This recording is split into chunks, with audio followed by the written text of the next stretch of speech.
스웨덴이라고 하는 나라에 소설 작가가 한 사람이 있는데 그의 이름이 르크비스트라는 사람입니다. 이 사람은 사실 1951년에 아주 유명해졌습니다. 왜냐하면 노벨 문학상을 받게 되었기 때문입니다. 노벨 문학상을 뭘 가지고 받았는가 하면 그의 소설 제목이 바라바입니다. 바라바 혹시 기억나시는 거 있으신가요?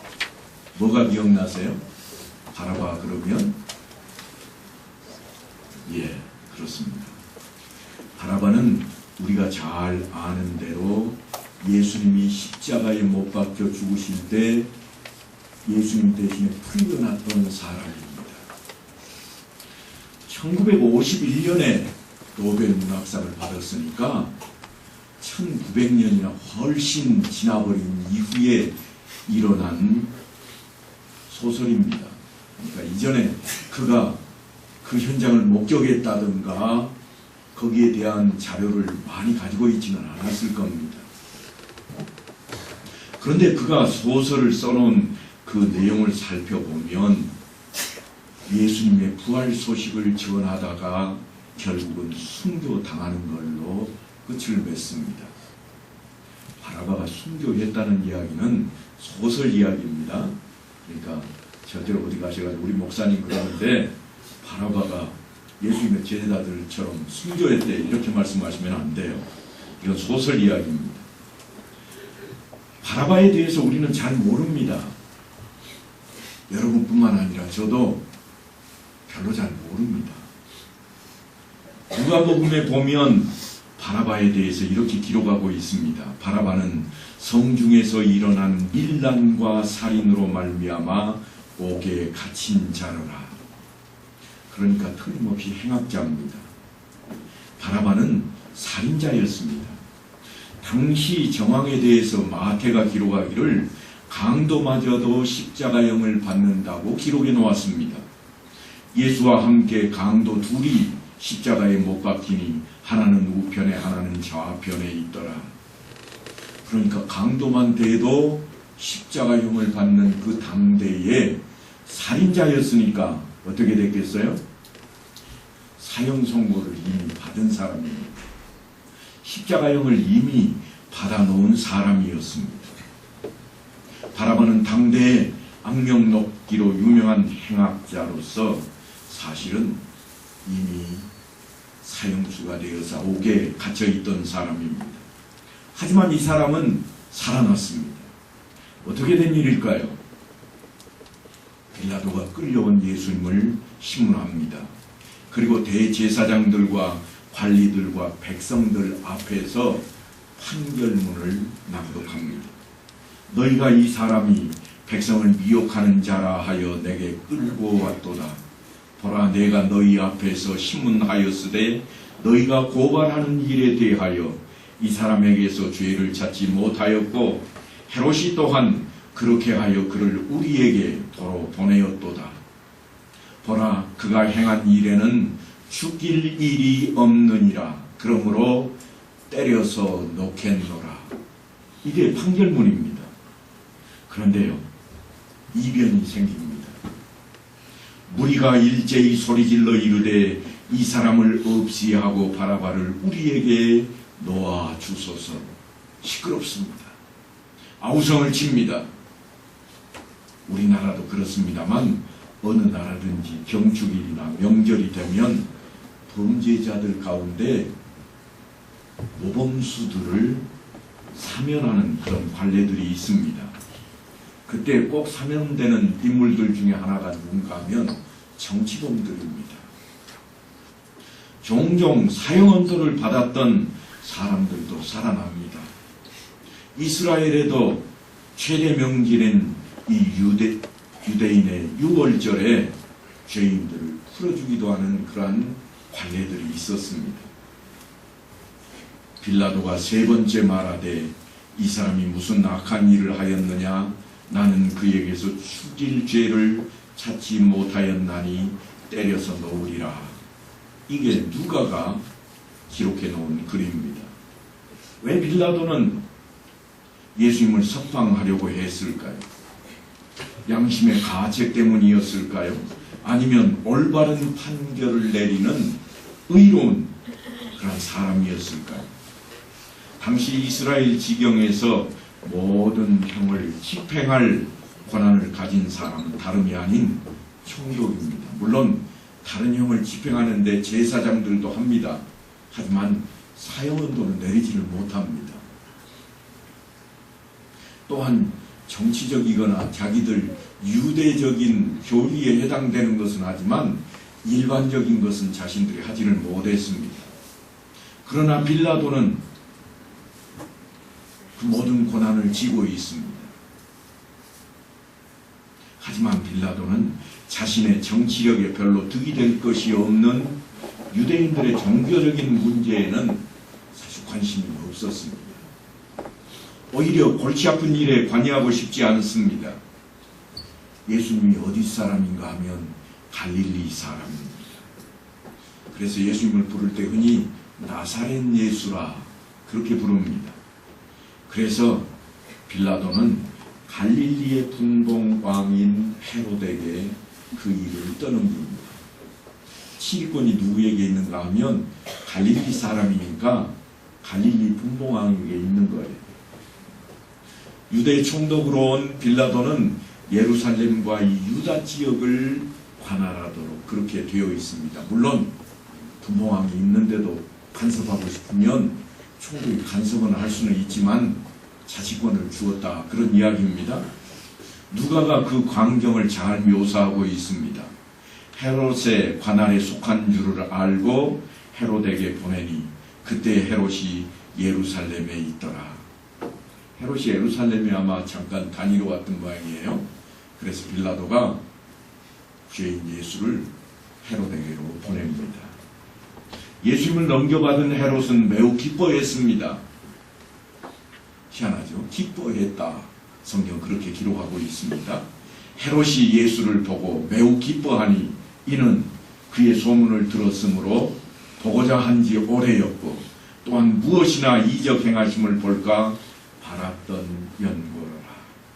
자기가 다스리는 땅 갈릴리 지역에서 누군가 기적을 일으키는 사람이 있다고 하는데 그가 누구냐?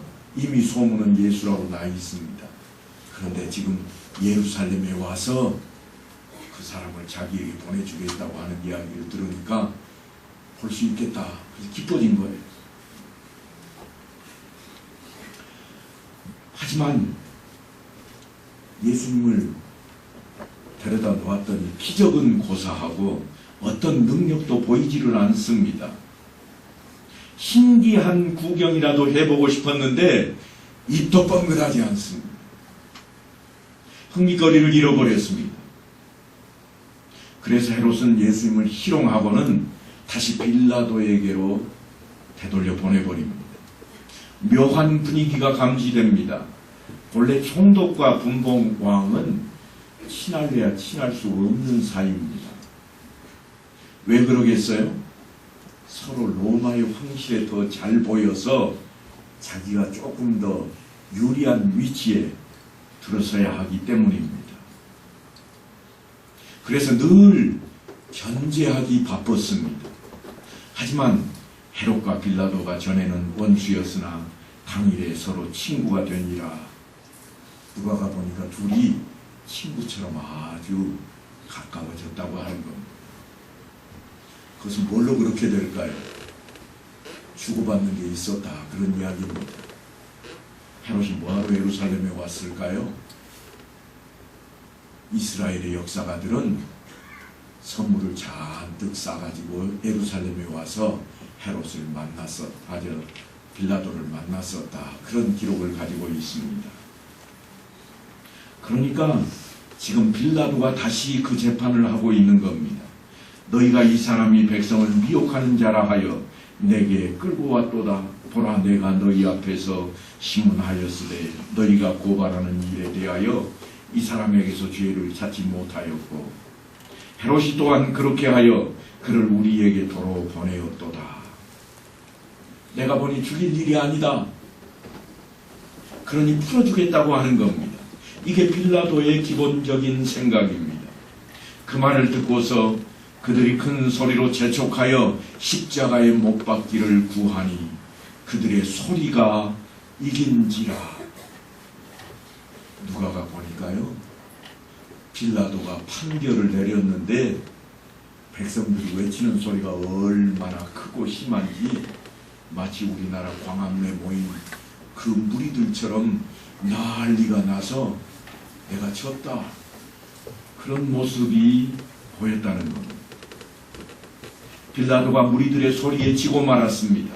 그렇게 주님의 십자가형이 확정됩니다. 무리가 소리에 졌다 하는 이야기를 요한복음 19장에도 이렇게 기록하고 있습니다. 19장 12절에 보면 이러함으로 빌라도가 예수를 놓으려고 힘썼으나 유대인들이 소리질러 이르되 이 사람을 놓으면 가이사의 충신이 아니니이다. 무릇 자기를 왕이라 하는 자는 가이사를 반역하는 것이니이다. 당신이 놔주면 당신이 반역자라고 우리가 외칠 것이라, 그런 함성입니다. 로마 제국에 총독이 반역했다는 소식이 들어가면 당장 붙들려가 죽을 지경이 될 겁니다. 그래서 그 소리가 졌다는 겁니다.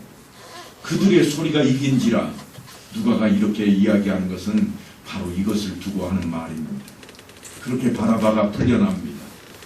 죽었다가 살아난 겁니다. 예수님의 십자가로 인해서 살아난 최초의 인물이 다름 아닌 행악자 바라바입니다. 뭐야, 석방이라고? 느닷없이, 아니 갑자기 찾아온 기쁜 소식에 정신이 없었을 것입니다. 아무런 이유도 모른 채 그는 정신없이 옥문을 나서게 되었습니다. 하지만 이내 그 이유를 알게 됩니다. 온 동네가 소문으로 떠들썩했기 때문입니다.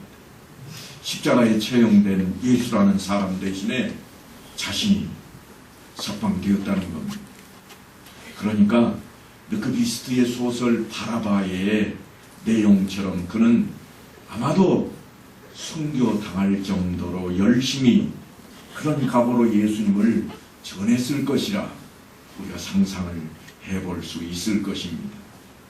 예수님의 십자가로 인해서 새 생명을 얻은 사람이 어찌 변화된 삶을 살지 않을 수 있단 말입니까?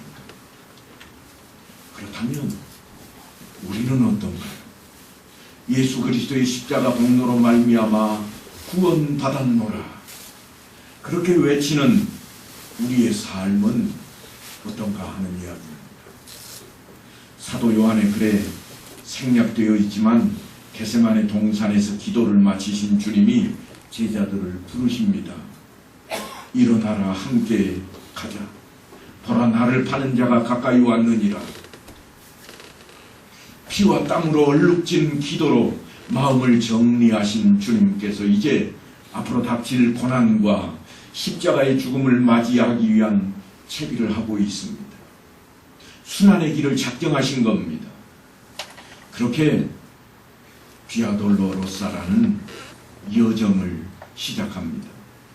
골고다 언덕 아래에 지금 가서 보시면 비아 돌로로사라 그 표지판이 붙어 있습니다. 물론 히브리어로도 붙어 있고 영문자로도 붙어 있습니다. 그런데 실제 이 단어는 생겨난 것이 라틴어로 생겨났습니다. 교회 시대 1000년을 지나면서 라틴어가 온 세상을 다 주름 잡았고 그때 생겨난 단어입니다. 비아라고 하는 이 말은 길이라는 뜻을 가지고 있는 라틴어입니다. 돌로로사, 이 말은 슬픔이나 고난, 고통을 의미하는 단어입니다. 그러니까 순환의 길을 비아 돌로로사라 그렇게 쓰고 있습니다.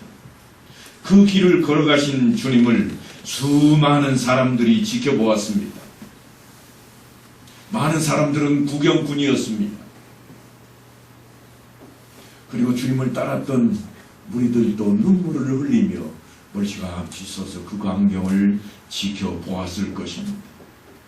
예수님께서 십자가 틀을 메고 걸었을 그 언덕길을 수많은 순례객들이 요즘도 함께 걸으며 성경에 기록된 당시의 배경을 떠올려 보곤 합니다. 예수님께서는 그 언덕을 오르시다가 그 십자가 형틀의 무게를 도저히 감당하지 못하고 넘어지고 또 넘어집니다. 끝내 그 형틀 밑에 주님이 깔립니다.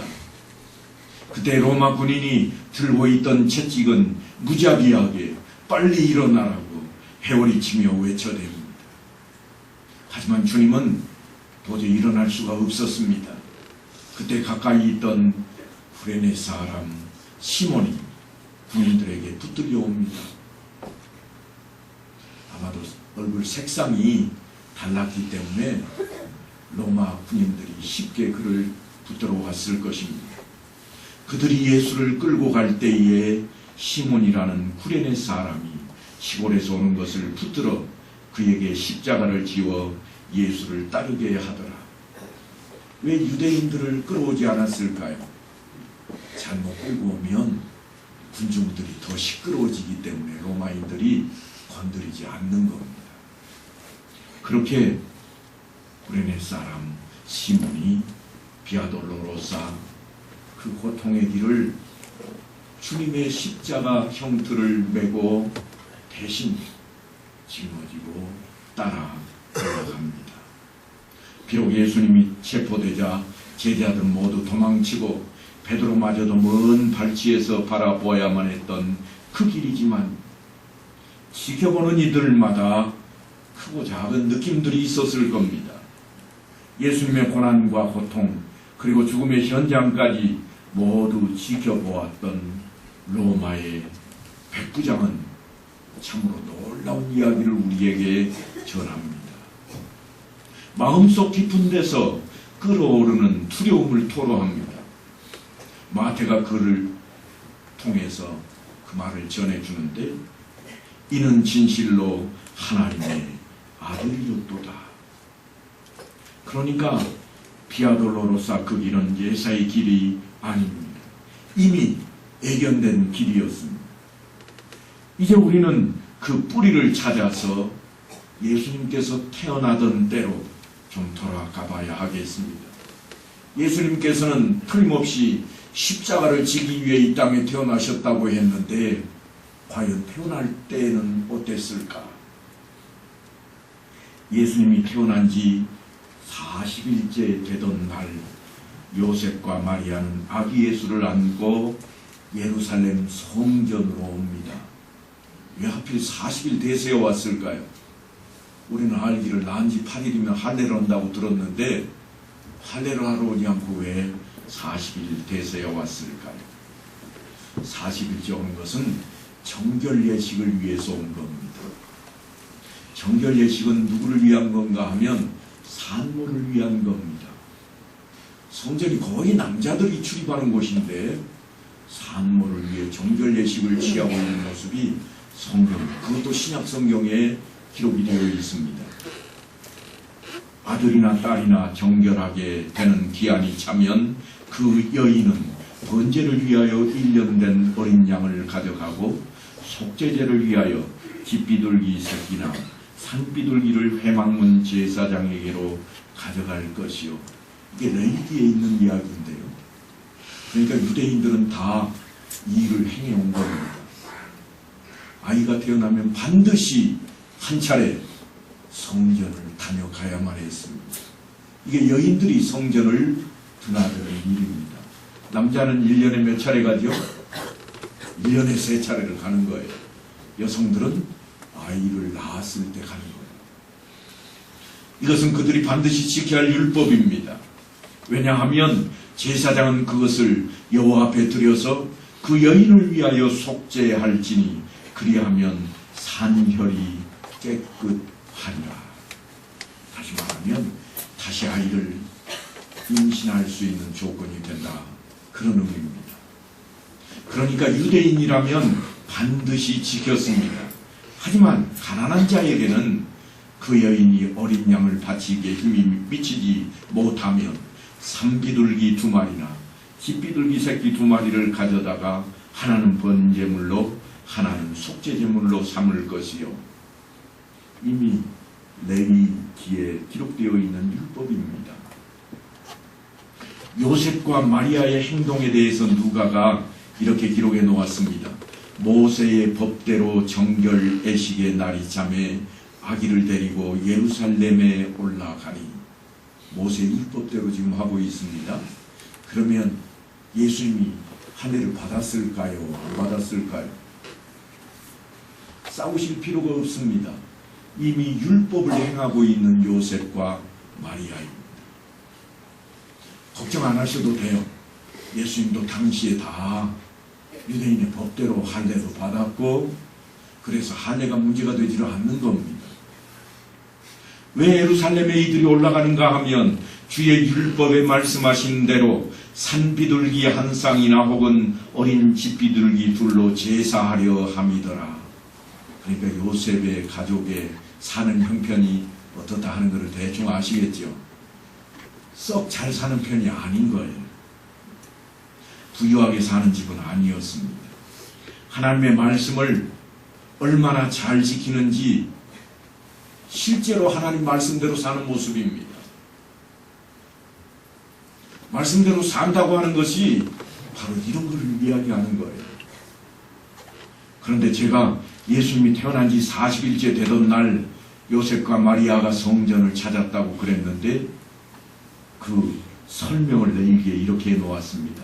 여인이 임신하여 남자를 낳으면 그는 이래 동안 부정하리니 곧 월경할 때와 같이 부정할 것이며, 여덟째 날에는 그 아이의 포피를 벨 것이요, 그 여인은 아직도 33일을 지내야 산혈이 깨끗하리니 정결하게 되는 기간이 차기 전에는 성물을 만지지도 말며 성소에 들어가지도 말 것이라. 요셉과 마리아가 40일째 되어서 정결 예식을 행하기 위해 성전에 들어갔던 것을 이제 여러분은 기억해 내셔야 됩니다. 어디까지 들어갈까요? 성전은 안뜰까지 들어가지는 않습니다. 성전에 여인의 뜰이 따로 있습니다. 남자들이 들어가는 곳을 들어가는 건 아니에요. 요즘도 예루살렘에 가서 성지순례를 하다 보면 통곡의 벽을 들어가는데요, 남자 들어가는 곳 따로 있고 여자 들어가는 곳이 따로 있습니다. 뿐만이 아니에요. 그들이 가지고 있는 예배 처소, 다시 말하면 회당에 가도 남자가 들어가는 곳이 있고 여성들이 앉는 곳이 따로 있습니다. 그들은 아직도 이 율법을 지키고 있는 삶을 살아가고 있는 거죠. 그런데 이렇게 하나님 말씀에 어긋나지 않은 삶을 살아가고 있던 이들에게 성전에 손님 한 사람이 찾아옵니다. 백발의 노인 한 사람을 만나는데 그가 누군가 하면 누가가 이렇게 기록해 놓았습니다. 이 사람은 의롭고 경건하여 이스라엘의 위로를 기다리는 자라, 성령이 그 위에 계시더라. 성령이 그 위에 계신다. 아무에게나 그런 적이 없습니다. 그런데 백발 노인 위에 성령이 함께하고 있습니다. 아직은 우리가 알고 있는 성령이 우리 안에 계시는 때가 아닙니다. 마가의 다락방에 성령이 강림하시기 이전입니다. 한참 이전이에요. 그러니까 성령이 임했다, 이 말은 놀라운 일이, 진기한 일이 벌어지고 있는 겁니다. 하나님이 함께하는 삶을 살아가고 있는 노인 한 사람이 지금 요셉과 마리아를 찾아왔습니다. 그리고 아기 예수를 만나게 되는데, 성령에게, 하나님의 성령을 통해서 이 사람이 어떤 지시를 받았는가 하면 이런 지시를 받았습니다. 주의 그리스도를 보기 전에는 죽지 아니하리라. 지금 백발의 노인인데 그 백발 노인에게 하나님께서 말씀하신 약속입니다. 너는 메시아를 보기 전에는 죽지도 못한다. 죽지 아니하리라, 이런 표현을 쓰고 있습니다만 이 실제로 히브리어에는 수동태로 되어 있습니다. 네 마음대로 죽고 살고가 아니라 내가 죽지 못하게 하겠다. 그런 말씀입니다. 그런 사람이 지금 찾아왔습니다. 메시아를 만나게 되리라. 그 약속을 기다리고 있습니다. 엄청난 사건입니다. 그래서 아기 예수를 보자마자 이분이 축복을 합니다. 내 눈이 주의 구원을 보았사오니 이는 만민 앞에 예비하신 것이요 이방을 비추는 빛이요 주의 백성 이스라엘의 영광이로다. 내가 메시아를 보게 되었도다. 아기 예수를 보고 40일 된 아기를 보고 지금 메시아를 만났다고 시몬이라고 하는 사람이 외치고 있습니다.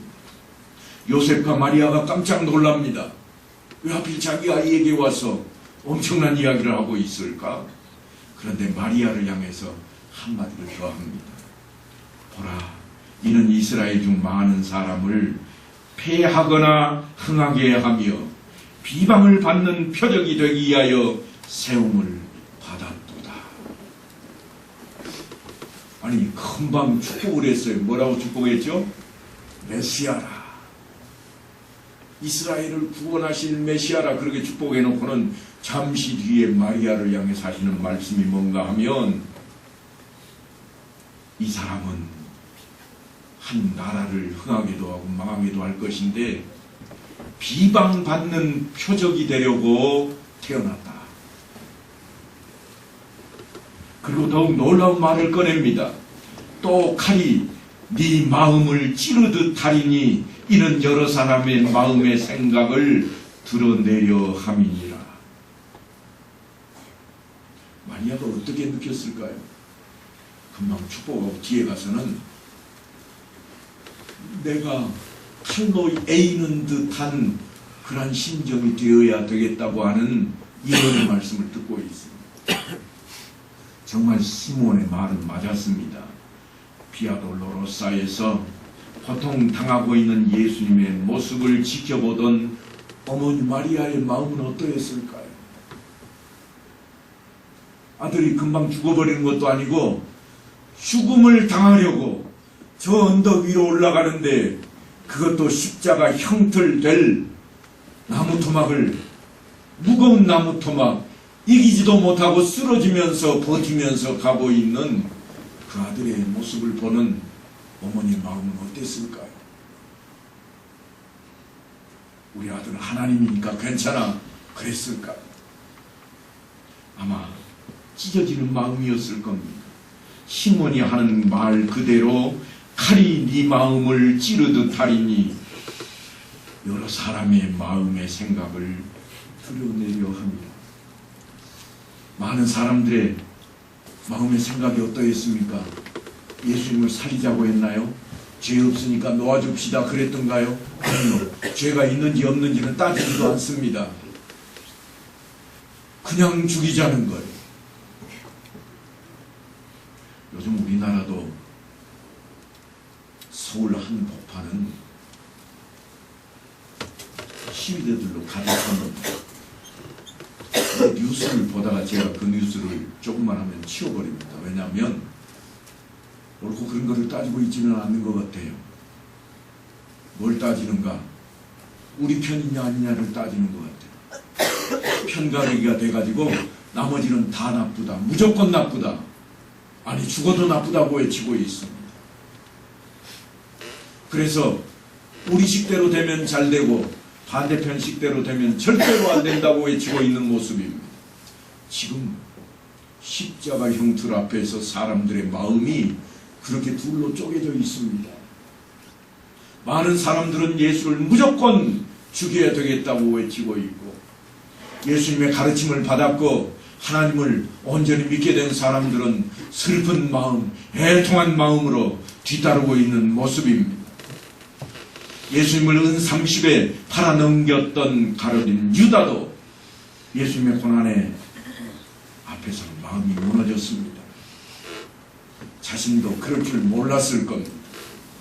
그래서 은 30을 성소에 던져놓고는 자결해버리고 맙니다. 그는 피아돌로로스 앞에 가장 마음이 아픈 사람 가운데 하나였지만 구원과는 거리가 먼 사람입니다. 구원은 이처럼 십자가의 고통에 마음 아파한다거나 진실로 하나님의 아들이었다고 고백한다고 해서 구원이 이루어지는 것은 아닙니다. 예수를 구주로 영접하지 않으면, 믿지 않으면 그런 일은 일어나지 않습니다. 그렇다면 우리에게 어떤 반응이 요구될까요? 그래서 사실은 성경에 구레네 사람 시몬이 등장을 합니다. 아주 중요한 인물로 등장을 합니다. 그들이 예수를 끌고 갈 때에 시몬이라는 구레네 사람이 시골에서 오는 것을 붙들어 그에게 십자가를 지워 예수를 따르게 하더라. 여기 시골이라고 해놨는데요. 단어가 우리말로 시골로 되어 있습니다만 실제로는 지방이라고 하는 단어입니다. 구레네가 어디인지를 좀 알아야 됩니다. 여러분, 구레네가 어디쯤일까요? 생각도 안 나요, 그죠? 그저 아프리카쯤일 거다, 이런 정도는 생각이 나실 건데, 당시의 구레네는 트리폴리라고 하는 도시국가입니다. 트리폴리 들어보셨죠? 전쟁에도 유능한 민족들이 사는 곳이었습니다. 마가가, 누가뿐만 아니라 마가도 이렇게 기록을 했습니다. 마침 알렉산더와 루포의 아버지인 구레네 사람 시몬이 시골로부터 와서 지나가는데 그들이 그를 억지로 같이 가게 하여 예수의 십자가를 지우고, 그러니까 알렉산더와 루포의 아버지가 지금 구레네 사람 시몬입니다. 십자가를 대신 지고 갔던 이 인물의 아들들 이름이 성경에 기록이 되고 있는 거예요. 사도 바울이 또한 이렇게 언급을 합니다. 주 안에서 택하심을 입은 루포와 그의 어머니에게 문안하라. 그의 어머니는 곧 내 어머니입니다. 사도 바울이 내 어머니라고 시몬의 아내를 그렇게 축혀 세우고 있습니다. 그러니까 이 집안이 지금 어떻게 되어 있어요? 예수의 가족이 되어 있는 거예요. 믿음이 가족이 되어 있는 거예요. 주 안에서 택하심을 입었다. 사도 바울이 그렇게 말을 하는데 그 사도 바울마저도 감동을 받은 인물들입니다. 오늘날은 리비아 땅입니다. 리비아 수도가 트리폴리인데요. 그곳이 다름 아닌 우리가 잘 알고 있는 구레네입니다. 구레네에서 예루살렘까지 얼마 정도나 거리가 되는가, 상상할 수 없는 먼 거리입니다. 그런데 이 사람들이 예배를 드리기에 예루살렘에 왔대요. 그 이야기는 디아스포라 유대인인 거예요. 비록 피부색은 달라도 유대인의 혈통으로 난 사람 중에 하나가 이 다름 아닌 구레네 사람 시몬이었습니다. 6월절에 그는 평생에 한 번 성전에서 예배를 드려보고자 예루살렘까지 먼 거리를 적어도 몇 달은 걸려서 왔을 겁니다. 근데요, 얼마나 예루살렘에 도착했을 때 감격스러웠을까요? 하지만 감격고사하고 봉변을 당합니다. 예루살렘에 꿈에 그리던 그 성전 앞에 도착을 했는데 로마 군인들이 그를 끌어다가 놓고는 십자가 형틀을 지라는 거예요. 당시의 십자가 형틀은요, 저주의 물건이에요. 십자가 형틀을 딱 손에 대는 순간 이 사람은 어디에 못 들어가요? 성전에 못 들어가요. 십자가에서 형을 집행한 사람들도 일주일 동안 성전 근처에도 못 갑니다. 왜냐하면 저주의 물건을 만지거나 가까이 있었기 때문입니다. 그래서 유대인들이 어떻게 하는가 하면 십자가 형들 바로 앞에 가지 않고 멀리서 지켜봅니다. 가서 예수님 옆에 가서 만지지도 않습니다. 왜냐하면 성전에 들어갈 수 없게 되기 때문입니다. 이게 정결의 법입니다. 그렇게 하나님의 성전에 예배 드리기 위해서 몇 달 걸려서 그 머나먼 거리를 왔는데 이걸 짊어졌으니 시몬이 마음이 얼마나 찢어졌겠어요. 성전에 못 들어가게 됐는데 학수고대하고 평생에 한번 성전에 예배드리겠다고 왔는데 못 들어가게 된 겁니다. 하나님께서 내게 왜 이러시는가? 내게 저주의 십자가를 지게 하시다니. 그런데 그걸 치고 올라가면서 다른 생각이 들기 시작했습니다. 가만히 보니까, 한편을 보니까 많은 사람들이 슬퍼하는 모습이 보이는 겁니다. 아니, 행악자를, 강도를 사형시키는데 왜 슬퍼할까? 저쪽을 봤더니 저쪽은 다 기뻐서 소리치고 환호성을 지르고 있습니다. 수많은 사람들이 야유를 퍼붓습니다. 그래서 이번에는 죄인 예수를 바라보기 시작합니다. 일거수일투족을 살펴봅니다. 그런데 다른 죄인들과 확연히 달라 보입니다. 도대체 이 사람은 누구에게 이러는 걸까? 시몬이 예수님의 십자가의 고난을 눈여겨보지 않을 수가 없었습니다. 느낌이 이상했습니다. 하지만 자기 분해이지 못합니다. 내가 예루살렘에 왜 왔는데 성전 발도 이제는 한 발짝도 들이지 못하고 내 평생에 한 번 온 곳인데, 근데요, 그렇게 마음 아파하는 시몬에게 소문이 들려옵니다. 무슨 소문인가 하면 자기가 형틀을 짊어져다 줬던 그 사람이 다시 살아났다는 거예요. 그의 마음이 바뀌기 시작했습니다. 소문의 진위를 따지기 위해서 예수님의 제자들을 찾아간 겁니다. 그리고 기꺼이 초대교회의 일원이 되었습니다. 그것으로 끝난 게 아닙니다. 나 예수 믿을래요. 그렇게 끝난 게 아니에요. 성전에 못 돌아간 거 분하다, 그거 풀었다고 끝난 게 아닙니다. 그는 고향으로 돌아가서는 자기 온 가족에게 예수 그리스도와 십자가 그리고 부활을 알렸습니다.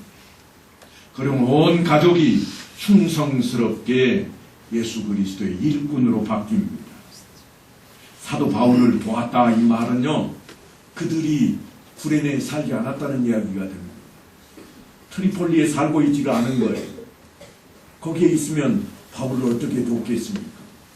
바울을 돕기 위해 그들은 그 멀고 먼 여정을 다시 온 가족이 고향을 등지고 떠나옵니다. 왜냐하면 예수님이 그 십자가를 지고 돌아가신 비아돌로로사, 그 길이 자신을 구원하기 위한 길인 것을 시몬이 먼저 깨달았고, 자기가 바라본 그 주님의 모습, 부활하신 주님을 전했더니 자기 가족이 다 믿었고, 그들이 그 예수를 전하기 위해 예수를 전하는 바울에게로 발걸음을 향했기 때문입니다. 그들은 순환의 길인 비아돌로로사를 통해서 주님의 길을 바라보고 주님의 말씀을 받아들였습니다. 그래서 주 안에서 택하심을 입은 자라, 그런 소리를 듣게 된 것입니다. 사랑하는 성도 여러분, 혹시 이런 찬송 아시는가요? 주님 가신 길, 십자가의 길. 혹시 들어보셨어요? 다 부를 줄 아시나요? 오늘 이거 한번 부르고 끝내시죠. 다 같이 시작합니다. 시작. 주님 가신 길, 십자가의 길, 외롭고 무거웠던 길, 골고다의 거친 언덕길, 지치신 주님의 모습,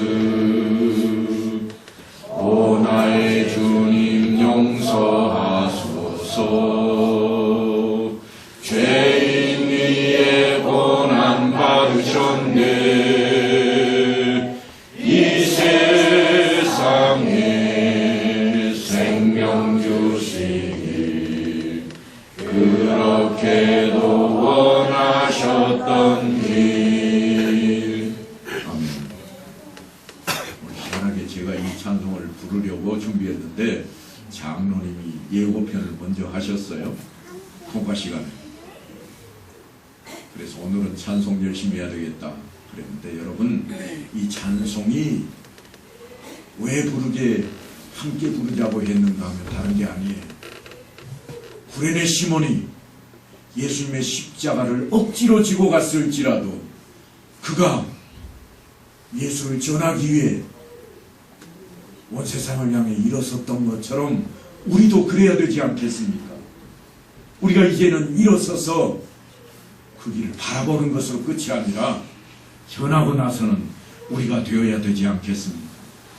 그 길을 잊지 않고 그 안에 나의 생명이 있음을 드러내는 성도들 다 되시기를 간절히 축원합니다.